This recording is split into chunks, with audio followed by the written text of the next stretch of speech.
German 10 hospital, orthopaedic से मुताल्लिक हर मरीज यहाँ शिफायाब।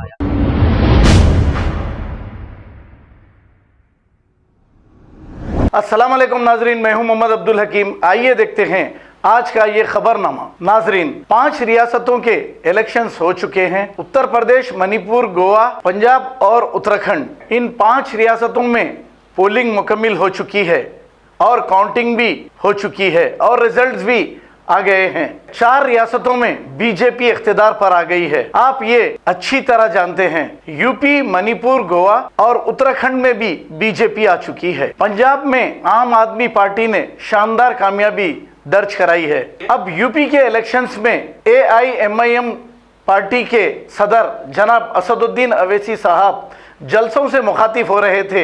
हजारों की पब्लिक इन जलसों में आ रही थी और असद साहब यहाँ पर 100 सीटों पर इलेक्शन लड़ रहे थे। लोग तो ये कह रहे थे कि कोई ये कहता है कि 20 जीत जाएंगे, 15 जीत जाएंगे, 5 जीत जाएंगे, लेकिन ऐसा कुछ नहीं हुआ। वहाँ के लोग, हैदराबाद के जो लोग हैं, जज्बाती बातों में आकर वोट देते हैं, ऐसा नहीं। अवाम को डेवलपमेंट चाहिए। हालांकि बीजेपी की जानिब से भी कोई डेवलपमेंट नहीं हुआ, नफरत बांटी गई, एक दूसरे के मजहब के बिना पर वोट डाला गया। हमारी यहाँ की पार्टी AIMIM अपने खुद के शहर में 7 सीटों पर इलेक्शन लड़ाती है, जबकि आप देखिए करीमनगर है, कामारेड्डी है, बोधन है, ऐसे कई कॉन्स्टिट्यूंसीज है, वहाँ पर इलेक्शन नहीं लड़ाती, क्योंकि यहाँ पर सौदेबाजी हो जाती है और वहाँ पर जाकर 100 सीटों पर इलेक्शन लड़ती है और नतीजा ये होता है सिर्फ 0 इनको मिलता है। क्योंकि वहाँ की अवाम यहाँ की भोली और जज्बाती मासूम अवाम की तरह नहीं, वहाँ की अवाम सोच समझकर वोट देती है।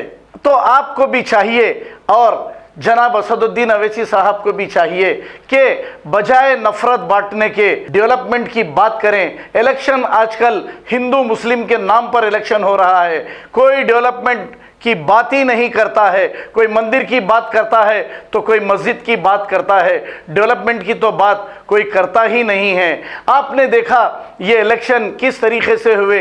ये इलेक्शन डेवलपमेंट की बिना पर नहीं, बल्कि हिंदू मुस्लिम अलग अलग करके, हिंदू मुस्लिम भाई हालांकि मिलजुल कर रहते हैं, लेकिन इनमें नफरत बांटी गई है। एक एक स्टेट में जाकर नफरत बांट रहे हैं। इस नफरत बांटने का नतीजा ये हो रहा है कि सेकुलर पार्टियां तमाम खत्म हो जा रही हैं और कम्युनल पार्टियों को मौके मिल रहे हैं। अखिलेश यादव और समाजवादी पार्टी वालों, जो तुमने नहीं सुना, जो तुमने अपने कानों में उंगलियां लगा ली, वो ओवैसी सुन लिया और ओवैसी पुकार रहा है कि जब तक दुनिया बाकी रहेगी हम टोपी पहनेंगे, हिजाब पहनेंगे, नकाब पहनेंगे, दाढ़ी छोड़ेंगे, कोई भाई का लाल हमको नहीं रोक सकता। इंशाअल्लाह ताला कोई भाई का लाल नहीं रोक सकता। हमको अगर मंत्री बनना होता तो बहुत पहले बन जाते। हमको मंत्री बनने का कभी शौक था ना है ना कभी रहेगा। हमारी जिंदगी का मकसद ये कि जो हमको वोट डालता है, धूप में खड़े होकर जो लाखों की तादाद में हमारे भड़काऊ भाषण को सुनने के लिए आते हैं, हम उनके लिए क्या कर सकते हैं। अगर जरूरत पड़ी तो हम अपनी जान को भी तुम पर फिदा कर देंगे। याद रखो हमारी इस बात को। 60,000 बच्चे और बच्चियां पढ़ रहे हैं तेलंगाना में। बताओ अखिलेश यादव, तुम मुख्यमंत्री थे, आपके वालिद मुख्यमंत्री थे, एक 10 स्कूल तो बताओ जो तुमने अल्पसंख्यक समाज के लिए खोले। बताओ तुम। और हम हमारे ससुराल के लोगों से भी पूछ रहे, तुम भी बताओ, तुम भी बताओ। बताओ सिर्फ 7 MLA 60,000 बच्चे और बच्चियां पढ़ रहे। कभी हैदराबाद आइए, हम आप हमारे मेहमान रहिए, हम आपको लेके जाएंगे इन स्कूलों को। आप खुद देख लीजिए, गवर्नमेंट का पैसा है, एक पैसा गरीब नहीं देता उसमें। हमारे से लोग आके लड़ते, बोलते कि अगर तुम एडमिशन नहीं दिलाओगे तो हम तुमको वोट नहीं देंगे स्कूल में। ये मिजाज हमको पैदा करना है। अपना सेल फोन खोलो, लाइट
इंशाअल्लाह दोबारा योगी को उत्तर प्रदेश का मुख्यमंत्री नहीं बनने देंगे, नहीं बनने देंगे।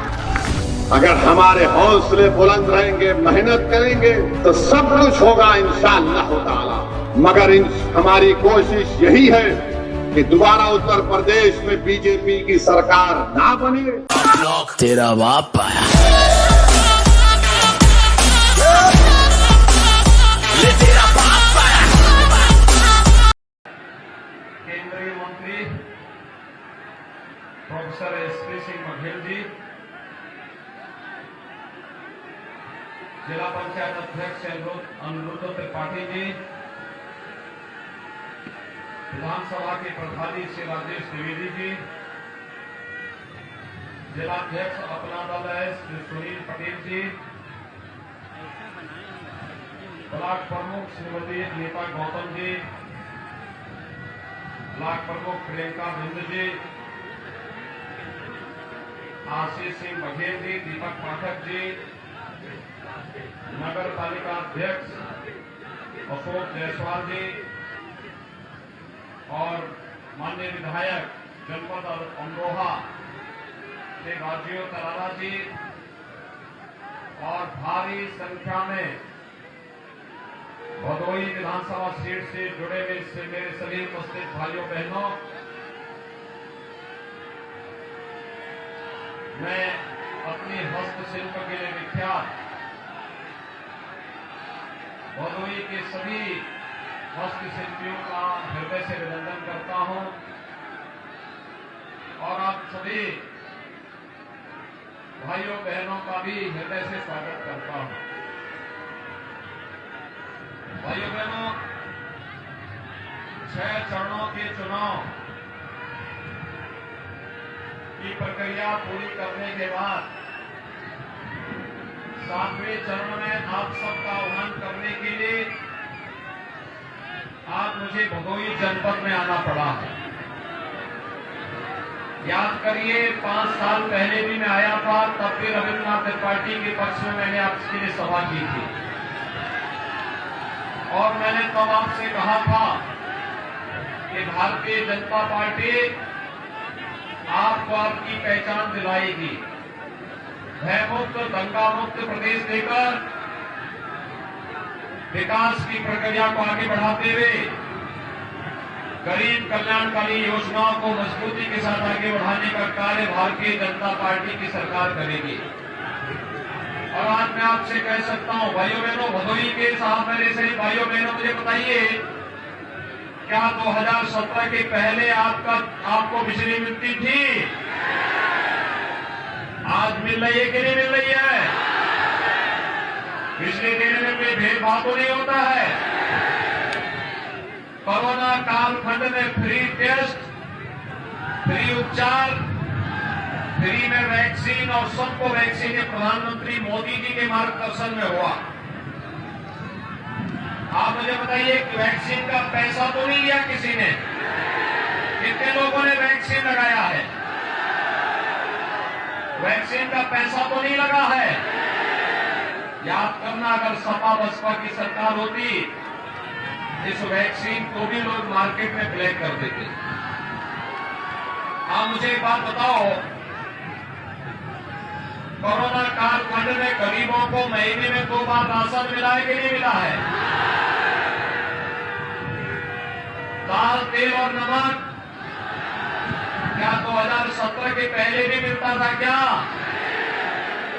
2017 के पहले भाइयों बहनों, यही गरीब का राशन सपा के गुर्गे या बहन जी का हाथी खा जाता था और गरीब को कुछ नहीं मिलता था।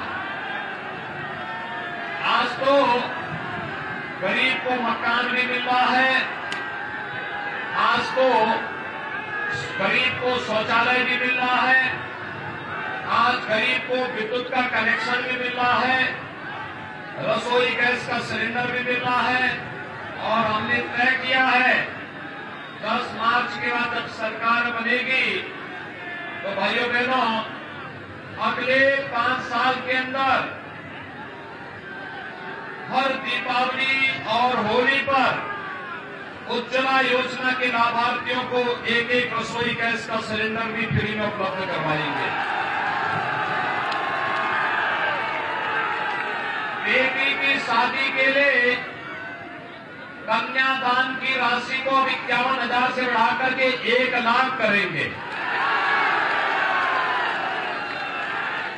पिछले 5 साल 5 लाख नौजवानों को सरकारी नौकरी और 2 करोड़ से अधिक नौजवानों को रोजगार और स्वतः रोजगार के साथ जोड़ा गया। अगले 5 साल के लिए हर परिवार के एक सदस्य को नौकरी, रोजगार और स्वतः रोजगार के साथ जोड़ने के बड़े लक्ष्य के साथ हम कार्य कर रहे हैं। टैबलेट और स्मार्टफोन वर्तमान में प्रदेश के नौजवानों को वितरित हो रहे हैं। समाजवादी पार्टी ने कंप्लेंट की है। हमने तय किया है 10 मार्च के बाद सरकार बनेगी तो अगले 5 साल के अंदर 2 करोड़ नौजवान को टैबलेट स्मार्टफोन फ्री में उपलब्ध करवाने का काम करेंगे। भाइयों बहनों, सपा के लोग परेशान हैं, ये पैसा कहां से आ रहा है। मैंने कहा देखो, तुम्हारी संवेदना तो गरीब के लिए नहीं, नौजवान के लिए नहीं थी, बुजुर्गों के लिए नहीं थी, महिलाओं के लिए नहीं थी, पेशेवर माफिया अपराधी और दंगाइयों के प्रति थी, आतंकवादियों के प्रति थी। इसलिए विकास नहीं करा पाए। समाजवादी पार्टी का एक नेता मुझसे बहस कर दिया, कहा कि हमने ही विकास कराया। मैंने कहा कोई एक विकास को बताओ। तो भाइयों बहनों, उन्होंने क्या बताया मालूम है? उन्होंने गिनाया, उन्होंने मुझे बताया कि समाजवादी पार्टी ने अपने कार्यकाल के दौरान हर गांव में कब्रिस्तान की बाउंड्री वॉल बनाई है। और भारतीय जनता पार्टी की बात जब आती है तो भाइयों बहनों, अयोध्या में भगवान राम के भव्य मंदिर के निर्माण का कार्य भारतीय जनता पार्टी की गठबंधन सरकार के समय हो रहा है। काशी में बाबा विश्वनाथ के भव्य धाम का निर्माण प्रधानमंत्री जी के कर कमलों से उद्घाटन हो चुका है। मथुरा सज रही है, संवर रही है। मां विंध्यवासिनी का धाम एक बार फिर से चमक रहा है। भव्य कुंभ और दिव्य कुंभ उत्तर प्रदेश की पहचान बन रही है। और उत्तर प्रदेश के अंदर highway, railway, inter state connectivity, expressway, airport, expo mart, ये सभी एक नई पहचान के साथ आज उत्तर प्रदेश में एक नई पहचान दिला रहे हैं। भाइयों बहनों, विकास की योजना में कोई भेदभाव नहीं हुआ। सुरक्षा सबको, सम्मान सबको, लेकिन प्रदेश को दंगा मुक्त और भय मुक्त करने के साथ ही विकास की प्रक्रिया को आगे बढ़ाने का जो कार्य भारतीय जनता पार्टी की गठबंधन सरकार ने किया है, आज उसका परिणाम है। उत्तर प्रदेश की छवि बदली है। मैं जब आपके यहां पे आ रहा था, मैं देख रहा था कि विकास और भय मुक्त वातावरण का प्रतीक उत्तर प्रदेश शासन का बुलडोजर भी यहां पीछे खड़ा है। और भाइयों बहनों, विकास और बुलडोजर दोनों साथ साथ चले। क्या चलने चाहिए ना? विकास और बुलडोजर साथ साथ चलने चाहिए कि नहीं चलने चाहिए? इसके लिए भारतीय जनता पार्टी के अधिक से अधिक सीट आनी चाहिए। देखिए, रविंद्रनाथ त्रिपाठी जी ने जो कहा, हमने औराई के लिए, भदोई के लिए, ज्ञानपुर के विकास के लिए उतना कार्य करवाया है। और जो बचेगा उसको फिर अगले कार्यकाल के दौरान सरकार कराएगी।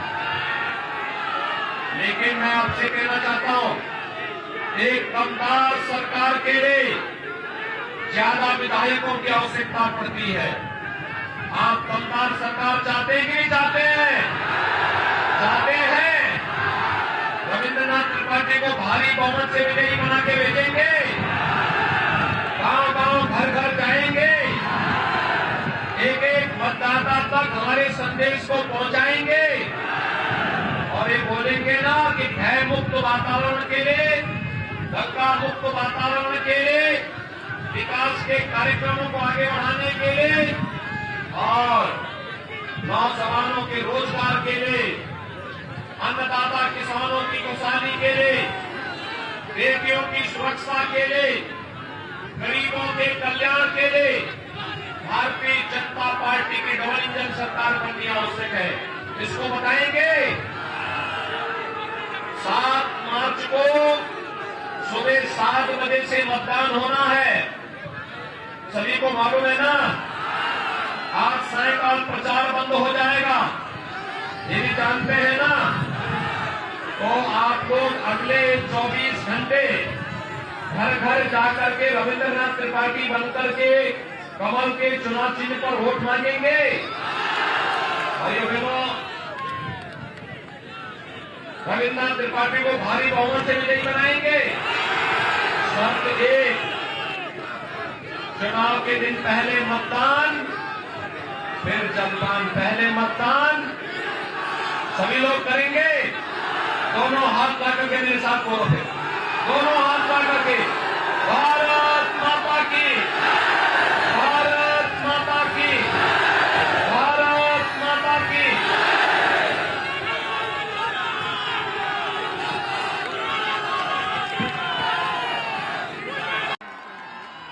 मैं ऊपर से देख रहा था, जहां तक मेरी नजर जा रही थी, केवल और केवल उमड़ा हुआ जन सैलाब ही मुझे नजर आ रहा था।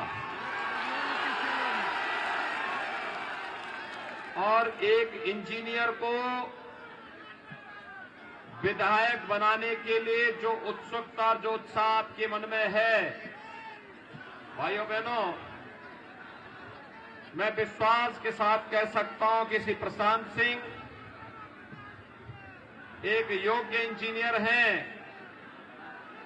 और अपने वास्तुशिल्पी से न केवल अतरौलिया बल्कि पूरे आजमगढ़ जनपद के विकास के लिए उनका बेहतरीन उपयोग हो पाएगा। और आज आपने जो उत्साह उनके लिए दिखाया है, मैं सबसे पहले आपका अभिनंदन करता हूं। भाइयों बहनों,